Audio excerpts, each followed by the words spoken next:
aos atrasos já ocorridos.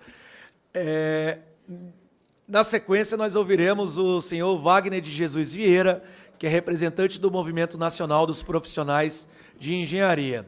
Registro que já temos deputados inscritos, deputado Rogério Corrêa, deputado Darcy Matos, deputada presente, Érica Cocai, que já aditamos para que faça uso da palavra na sequência. E quem mais quiser se inscrever, pode vir aqui à mesa, fique à vontade, que o tempo será franqueado aos nossos nobres parlamentares. Vi já o professor Luizão também aí presente, tantos outros parlamentares que estão aqui na nossa Comissão de Constituição e Justiça. Palavra concedida ao senhor Wagner de Jesus Vieira, no tempo de 10 minutos, a contar a partir de agora. Bom dia a todos. Gostaria de agradecer a oportunidade aí de falar em nome de alguns profissionais da engenharia. Agradecer ao deputado Léo Moraes, ao deputado Edio Lopes, presidente, né?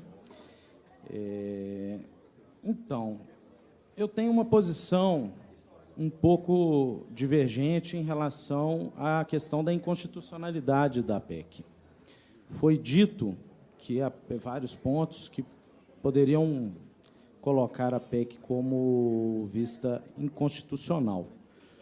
Contudo, não foi feita uma análise caso a caso de cada conselho, né? Foi dito pelo colega aí, palestrante, o Bruno, que o paciente está doente, a gente não deve matar o paciente por estar doente, né? Na fala dele mesmo, a gente percebe que existem problemas, né? Existem doenças. Acredito que tem conselhos maravilhosos do ponto de vista de proteger a sociedade e cumprir o seu papel institucional, mas quando se fala que o conselho ele é realmente uma autarquia e que, mudando o caráter jurídico dele, a personalidade jurídica dele, ele passaria a ser uma associação, acredito que estão desprezando a Constituição Federal, né, que fez com que ele fosse um conselho profissional. E a PEC é uma proposta de emenda, não é uma revogação da lei, né? A Constituição Federal permanece intacta e o papel do Conselho permanece intacto. Portanto, a todas as falas em relação à inconstitucionalidade, para mim, cai por terra só nisso. E outro, ainda mais, a gente pode pensar o seguinte, ela é uma autarquia, sim, mas tem sua peculiaridade própria e cada conselho tem a sua administração e sua forma de administrar. Então, só por aí pode-se perceber que não é uma autarquia como um ente do governo. Não tem um motorista que seja do governo que é colocado dentro dessa autarquia. E a forma com que os dirigentes dessa autarquia é colocado lá também não se assemelha em nada com uma instituição pública. Então, existem controvérsias aí em relação a essa identidade totalmente definida. Ela não é tão bem definida assim e ela não sofre a intervenção direta do governo, né? Não tem nenhuma intervenção, nenhuma atuação do governo. Eu gostaria de colocar um slide, porque aí eu vou passar para a peculiaridade do meu conselho propriamente dito. Dá para colocar o slide? Como eu não sei a respeito dos outros conselhos, me parece o conselho de psicologia que foi falado agora há pouco, muito interessante, muito atuante no ponto de vista profissional, né, eficaz. Eu terei que falar do meu, porque eu não conheço os outros. Então, a gente fez um slide aqui para citar algumas peculiaridades do nosso Conselho dos Engenheiros, né? Então, eu quis dizer, por que dizer sim à PEC 108, né? Eu concordo com os colegas que disseram que a PEC precisa realmente de algumas modificações. Com certeza, nada nasce perfeito. E acredito que a PEC pode, sim, sanar alguns problemas, principalmente para alguns conselhos específicos, como é o nosso caso, né? Então, Então, os conselhos, tá, generalizando, não estou dizendo todos, mas os conselhos legislam em causa própria, né? Na minha área, na engenharia, surgiram 3 conselhos dissidentes de um conselho.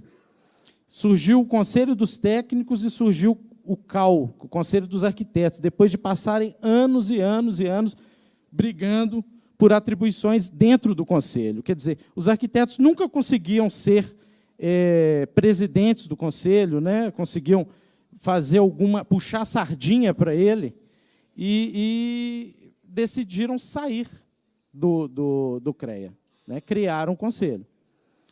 Os conselhos legislam em causa própria desvirtuação da sua finalidade, né? Não foi para isso que ele foi criado.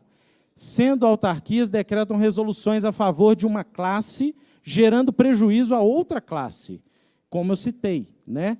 Prejuízo social. O CFT contra o CREA, contra o CAU, por exemplo.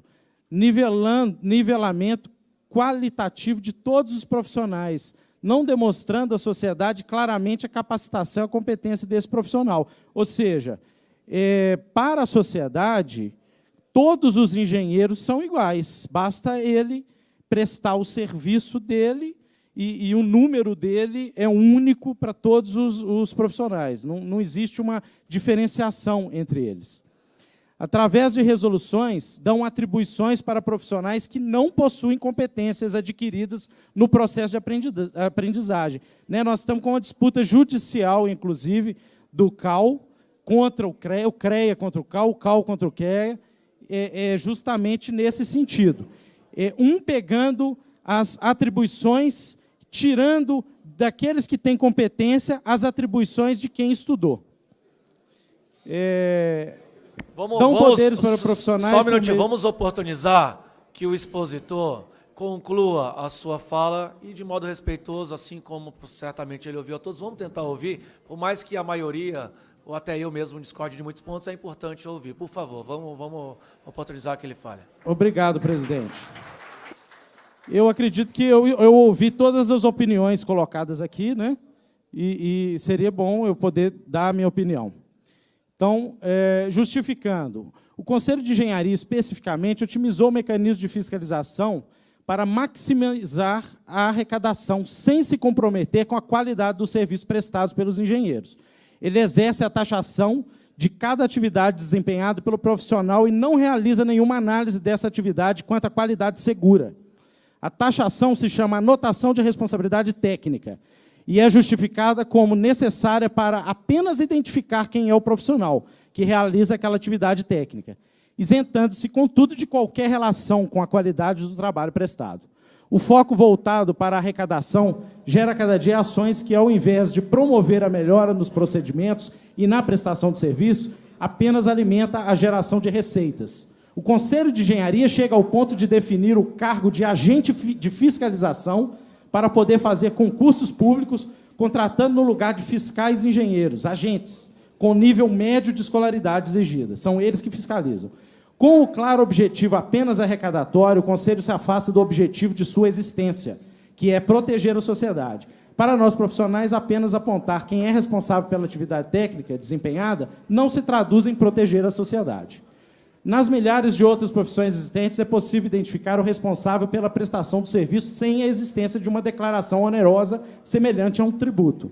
É extremamente cômodo e lucrativo valer-se de um mecanismo específico para fiscalizar, onde a arrecadação é cada vez maior e o envolvimento com a qualidade ou conformidade das prestações de serviço é inexistente. A legislação tributária do país exige que toda a prestação de serviço ocorra acompanhada de emissão de nota fiscal ou recibo de profissional autônomo. Esses documentos cumprem com o papel de identificar o prestador de serviço e já atribui a ele as responsabilidades legais. A RT, de forma que é fiscalizada, nada mais é que outro documento fiscal e, portanto, não se justifica como necessária. Em não havendo fiscalização da atividade profissional, mas sim apenas identificação do responsável pela atividade, a forma de fiscalizar com agentes fiscais com nível médio de escolaridade não difere da fiscalização de um órgão que apenas afere o recolhimento de tributos e multa, apenas pelo não pagamento desse tributo. A multa é apenas por desobediência ao cumprimento legal da obrigatoriedade de pagar. Esse tipo de fiscalização poderia ser repassado para a Receita Federal sem nenhum prejuízo. São exemplos aí de problemas, né, que a gente está tendo na engenharia, só pus para ilustrar. Resoluções dificultam o profissional de concorrer a um cargo no Conselho, de tal forma que, para eleições de Conselheiro Federal em Minas Gerais, fomos levados às urnas para votar em chapa única. As associações e sindicatos são levados para dentro dos conselhos, obtendo cada uma quantidade de cadeiras de conselheiros. E, se você não pertencer a nenhuma delas, não terá a chance de integrar a administração do Conselho, nem por forma democrática, através de votos. 80% dos profissionais não são associados a entidades. Cada representatividade de uma associação busca favorecer aquele que são associados, gerando disputas internas e criação de atribuições para exercício de atividades, muitas vezes que aquele profissional não se capacitou. 1 minuto para encerrar.